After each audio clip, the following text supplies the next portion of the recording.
ఈ రోజు వాళ్ళు ఏం చేస్తున్నటువంటి కుట్రలు కుతంత్రాలు ఇక్కడ నిరుద్యోగులు గమనిస్తా ఉన్నారు. మొన్న మోతీలాల్ విషయంలో కూడా అదే జరిగింది.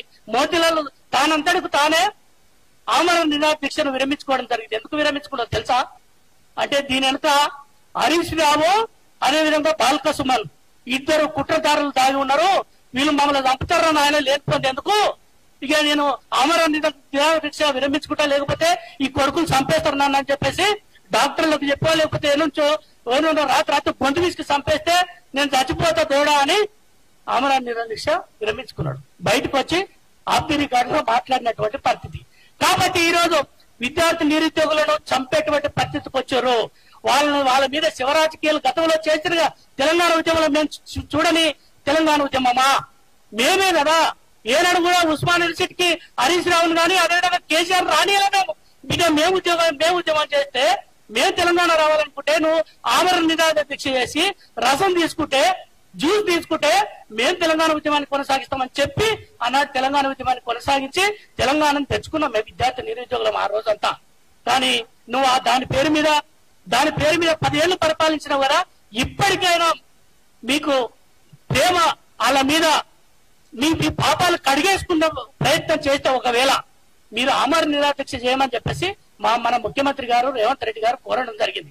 కానీ దాన్ని ఏదో బూచిగా చూపి దాన్ని ఏదో పెద్దగా తప్పన్నట్టుగా ఈ రోజు బాల్క సుమన్ గారు అదేవిధంగా గాదర్ కిషోర్ గారు అంటే మరి వీళ్ళకైనా వస్తుంది, ఎందుకు వస్తుందో అర్థమైతలేదు.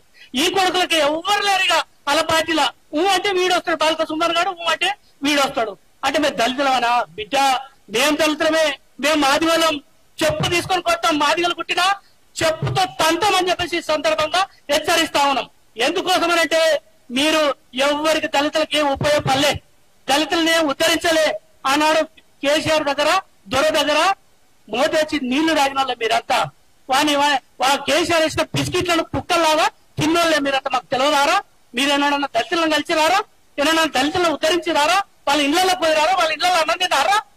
అరే బాల్క సుమన్, అరే గాదర్ కిషోర్ చెప్పరా, ఓపెన్ ఛాలెంజ్ చేస్తాం మేము, రారా పురి గుర్తలు పోయి అన్నం తింటాం దళితుల ఇళ్ళ, మాల మదిగల ఇళ్ళ, మీకు సిద్ధశుద్ధి ఉందారా?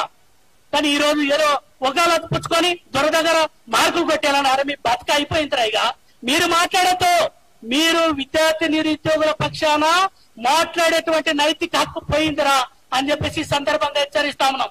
అందుకోసమే బిడ్డ ఈ రోజు మా ముఖ్యమంత్రి గారి మీద రేవంత్ రెడ్డి గారి మీద అవాకులు చవాకులు పెళ్తే బిడ్డ పండ పెట్టి తొక్కుతాం, బొండ పెడతాం అని చెప్పేసి సందర్భంగా హెచ్చరిస్తూ మీరు మరొకసారి విద్యార్థి నిరుద్యోగుల పక్షాన ముందుకు రాకండి.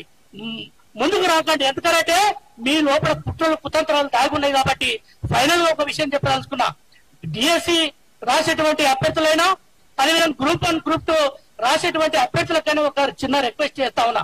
ముఖ్యమంత్రి గారు చాలా స్పష్టంగా నిరుద్యోగుల పక్షాన మన పక్షాన ఖచ్చితంగా మనకు అనుకూలంగా ఉన్నారు, మనల్ని కాపాడుకోవడానికి సిద్ధంగా ఉన్నాడు. లీగల్ గా ఏ ఇబ్బంది రాకుండా గత ప్రభుత్వం ఒక్క గ్రూప్ 1 వేయలే, ఒక డిఎస్సి వేయలే. కానీ ఈ రోజు ముఖ్యమంత్రి గారు జాబ్ క్యాలెండర్ ఇచ్చి మిమ్మల్ని ఆదుకోవాలని చూస్తా ఉన్నాడు. కాబట్టి ఎవరు కూడా ఆందోళన చెందొద్దు, భయపడద్దు. వేల లక్షల ఉద్యోగాలు రాబోతున్నాయి మన బతుకుల్లో వెలుగు రాబోతుంది. ముఖ్యమంత్రి గారు చాలా స్పష్టంగా అధికారులు గాని ప్రజాప్రతినిధులు గాని మీ పక్షాన నిలబడమని కోరుతా ఉన్నారు. కాబట్టి ఎవరు ఆందోళన చెందొద్దని చెప్తూ ఈ అవకాశం ఇచ్చినటువంటి మీ అందరికీ ధన్యవాదాలు. Thank you.